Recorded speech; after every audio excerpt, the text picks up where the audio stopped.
Oh my, Hathor gasped. Her eyes widened as she noticed that feathers were stuck in my hair and pervasively my outfit. My dear horse, falcon-headed god of the sky and kingship, what happened to you? I scowled at my not-so-future wife. I'll talk to you about it later. Hathor just giggled, ignoring my scowl. Oh, is that so? I didn't seem to answer, but nodded slowly. Well, Hathor continued softly, clicking her tongue. A couple has to talk to each other about what happened to either one.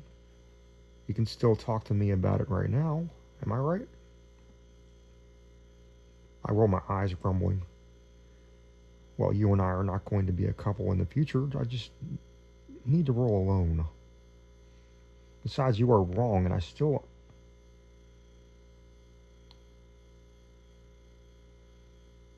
not going to talk to you about it while you're around, Hathor.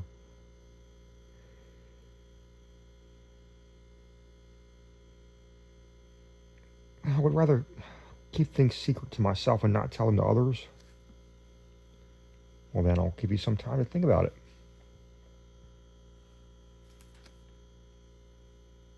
Hathor tried to kiss me on either the cheek or the beak.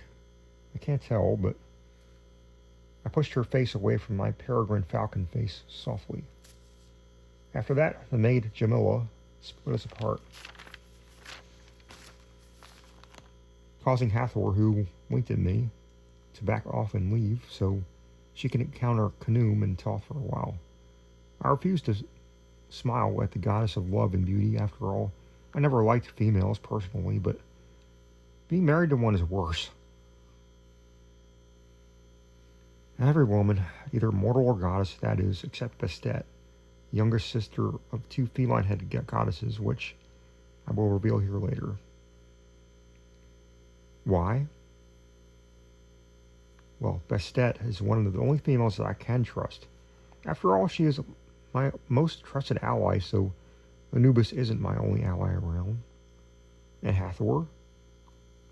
She may be elegant in one way or another, since she is the most beautiful goddess who would try to flirt with any other gods or mortal men who are single, such as I. But it's the goddess of joy, passion, love, dancing women, fertility, and beauty. Hathor would do whatever she wants, and she would get away with it. Well, most of the time.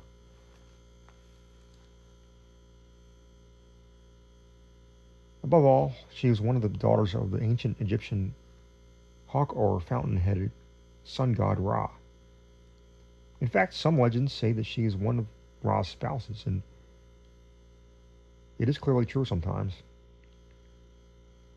And who knows what Hathor would do, besides wanting me to marry her in the first place. And who knows when Hathor gets the chance to strike trying to kiss me or beyond that. Hathor was absolutely stunning, but sassy at the same time. Which is the reason why I never wanted to marry her. But I have to. Not just because I have no other choice. She was beautifully remarkable and slender in the form of a human most of the time, but in her different forms, such as a woman with the head of a cow or in the form of a cow. Doesn't seem to give me a reason to go near her, but she always seems to come close to me in all three forms. And she doesn't understand personal space at all, whenever she is in each of these three forms. Her personality of being a calm, bubbly, passionate, caring, and kind goddess never gives me a chance to avoid her, especially when she is going to be my quote-unquote wife. When I, Horus, son of Osiris and Isis, am crowned as the new king or pharaoh, or which means great house in the ancient Egyptian language, someday. Hathor's long black hair shimmered upon the sun whenever she walked outside with cow horns on the sides of her head. Her forehead popped up. Her eyes are as brown.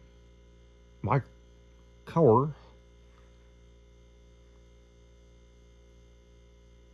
to be honest. As the mud in the Nile River, with the blue coal along her light tannish white skin, even lighter than mine and lighter than my mother's skin, which might be the reason why. She even has an ancient Egyptian tiara around her head that was blue with a sapphire in the middle, matching blue long dangly earrings, and a matching collar that suited her perfectly. Hathor was dressed in a red linen dress, as always, but her red linen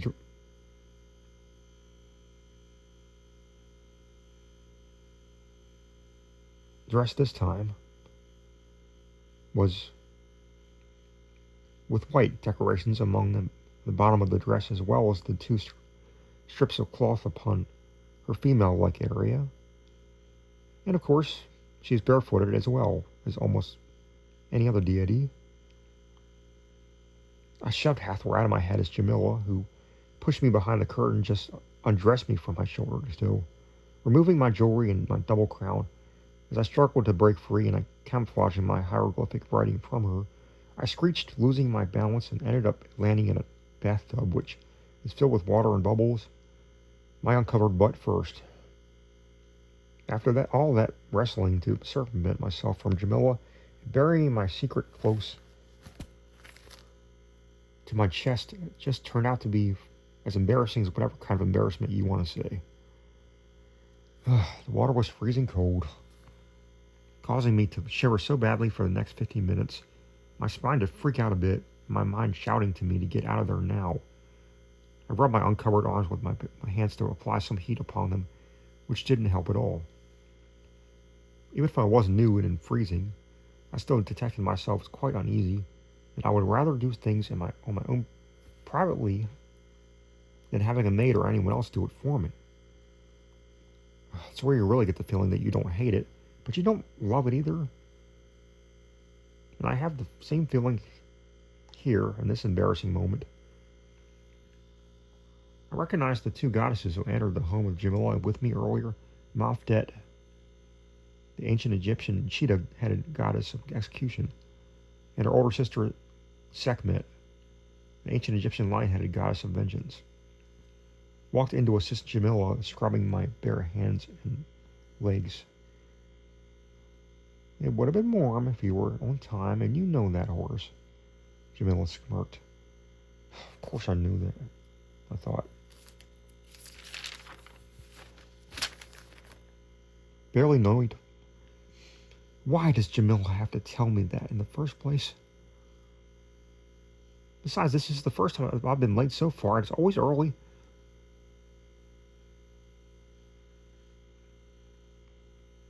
So I always receive a warm bath every time, and this is what I get if I'm not on time? A freezing bath? I refused to say anything back at Jamila, whereas she dumped water from a jar upon my head, holding my breath and shouting, shutting my eyes.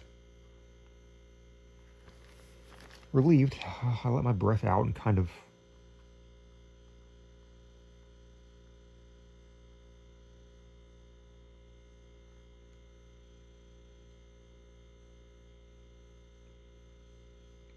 relaxed.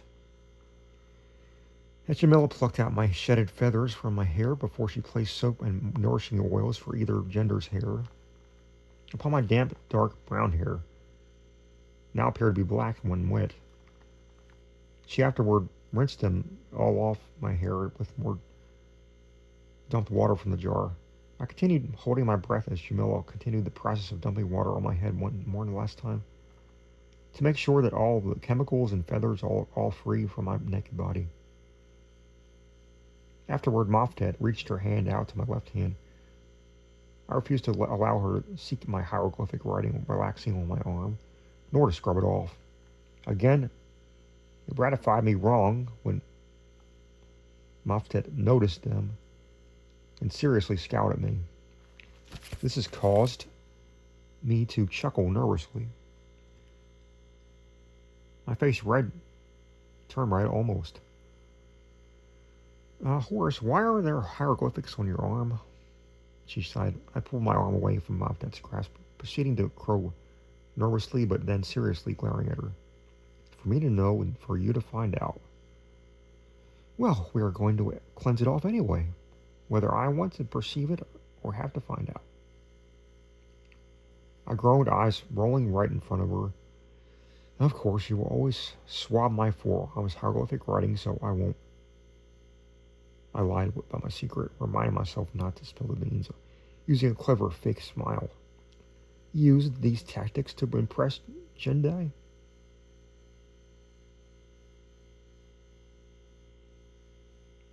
Well, that's the point, horse. Mofdet rubbed the hand soap above my bare hieroglyphic arm. All you need to do is to start seeking tactics and keep them in your head. That way, you don't have to write them down on your forearm or anywhere else as a... Listen, you don't need to understand anything about the writing on my arm, I pursued, forging my smile, tittering as nervously as I could. And you don't need to find out. So just back off. Mofdet's eyes widened, stunned by what I said to her, but then kept it shut. As she continued swabbing my forearm, once more I gave another eye roll, sighing as a relief. My heart pounded my chest hard. That was close. That was close. Oh, that was too close, actually. Too close. I returned to my relaxation as soon as Mofdet shunned my false smile and habit of recording a few things on my arm. Well, it seemed to me that Mofdet was suspecting my secret, and she has kept at it for 3 months now. I thought to myself, scowling at the cheetah head goddess. I must be more cautious with my secret, and what I'm supposed to say to her next time. Meanwhile, Khanum entered once again and gave me some kind of little cage in it with a scarab beetle crawling around inside of it to Sekhmet. He was surprised at first as the lion-headed goddess sponged my bare foot. Hold this, please. I'm sure Horus would be needing some luck. Khanum whispered to Sekhmet with the help of this little fella. Me? Luck? I thought. Of course I don't need luck. What is he talking about? Sekhmet left the soap and held the little coop, seriously scanning the ram god, bowing her head to him. Of course, grandfather. Following the fact that Jamila and Mofdet scrubbed my arms and legs, Sekhmet finally sponged my bare hands and feet, and she held a tiny corral with her sharp feline teeth. Subsequently, I was relieved that the females left the room to another space where Toth questioned them to talk to him for a minute. I then scrubbed the rest of my own body parts without them looking. They were probably talking to Toth and Khanum about my secret plus habit of writing hieroglyphs on my arm for no reason at all. I sensed that my beans were going to spill at any minute, but they perceived that it was for me to understand and for them to find out. And after I was completely clean from head to toe, Jamila allowed me to just hop out of the bathtub and dry myself off, covering my bottom half with a towel. My hair remained wet. After all that I've suffered, I've never felt so horrified in my life, overhearing most of the goddesses in my family tree laughing at me. And I've sworn on oath that I am not enduring that uneasy feeling, nor taking a bath that involves women around, ever in my life once more. Besides, women really need to respect a man's privacy. Even a goddess should respect a god's privacy.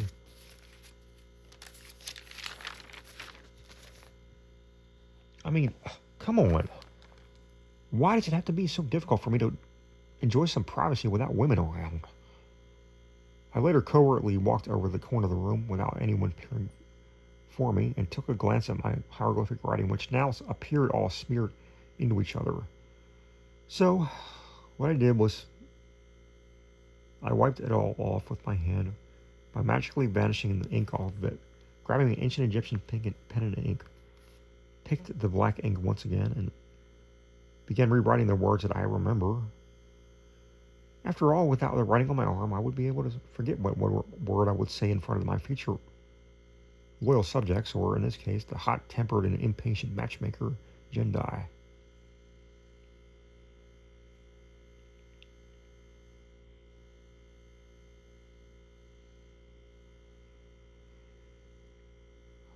Once I rewrote the words that I remembered, in fact, I remembered all 8 of them. I quickly reviewed and studied them as I left the room, now dried within a few seconds. Quiet, calm. Respect, polite, reliable, generous, poised, punctual. As I studied them, memorizing them one for word, I quickly cleared the molted feathers from my shirt, my shendit, my sash, and my loincloth. Underwear back in the times of ancient Egypt, usually worn by men, if you haven't noticed. Forgot to tell you that. I'm sorry about that one. Subsequently positioning them on. Taking the towel off, I did the same to my wrist cuffs, ankle cuffs, sandals as well, even if there weren't any feathers among them, which usually there weren't. And I used the same towel to dry off my dark brown hair. As I was about to leave the room, my new, now clean, dry and moist hair. I felt safe and secured in my own privacy. And as I was about to enter the other room, each of my family members and Jamila, with her two friends, just peered right out at me. What? What are you all gawking at me for? I questioned them. There's something wrong with my hair? Of course I didn't answer, presuming to stare at me for no reason at all. Oh, that's right, I then replied. I'm supposed to remain in my underwear so my hair would be dry and brushed, because my other clothing would endure their own process. Just because they are scented in sweat and feathers. And yes, of course, I already dried my hair, so that part is taken care of. Mafdad and the others nodded, without saying a word. I groaned, beginning to leave the room. I'll do that right now. Jamila giggled. I'll come with you, Horace. Not this time, Jamila. I'm sorry, but I have to do this on my own. I'm sorry, I'm used to it.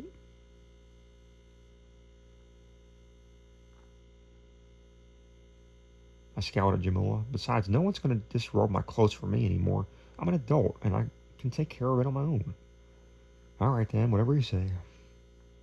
So, leaving the room, I disrobed myself from my shendit, my top, my old loincloth, and the new white loincloth, following my sandals, my wrist cuffs, and my ankle cuffs. But I kept my double crown on my head. I then returned to the room, hiding my hieroglyphic writing written on left arm in plain sight, revealing my new loincloth in front of almost everyone. Yet again, I felt so embarrassed, but luckily everyone except Kanoom, Toth, Jamila, and her two friends left the room. At this point, Toth and Kanoom just peered right at me as Jamila's allies. Lapis and Phineas, their twin sisters who are good with men's hair, by the way.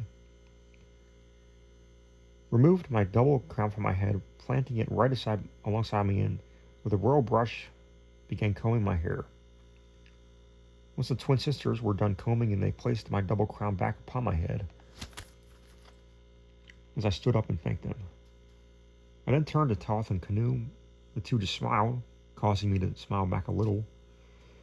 Now that you are clean and your hair is combed thoroughly, Kanoom beamed, why don't we find a shendit to cover your underneath clothing before we head out to the boarding home to apply a brand new outfit just for you? Or I can just change back into my original garments that I had on earlier, I scoffed. And we'll go from there. Of course, Kanoom ignored what I said and led me to a third room where a new yellowish white shendit and a new red sash were waiting for me. So I immediately grabbed the two and privately quickly placed the shendit around my waist and sequenced to cover my loincloth, wrapping the sash around to keep the shendit up.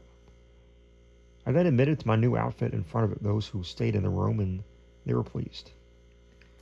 Now that's more like it, Shendi's Sekhmet chuckled. Now that you are fully dressed, we shall head to the boarding home right now. Sekhmet is absolutely right, Toth explained. We have 15 minutes left until the 5 women, since Hathor is one of the 5 women, and the 5 men, which means that you, Horace, are one of the 5 men, to meet up with the Matchmaker. I sighed. Very well, then, let's all go. Like I said, I am not looking forward to this awkward day that will end up in either a disaster or something more meaningful.